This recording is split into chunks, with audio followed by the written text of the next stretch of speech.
How to appear offline on Instagram even when you are online. You can achieve this by turning off your activity status. Here's how to do it. Open your Instagram app, click on your profile at the bottom right corner. Click on the three lines.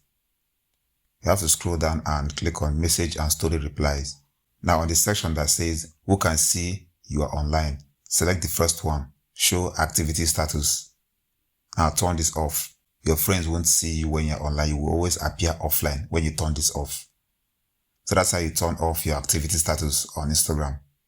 That's all for this video. See you guys in the next one.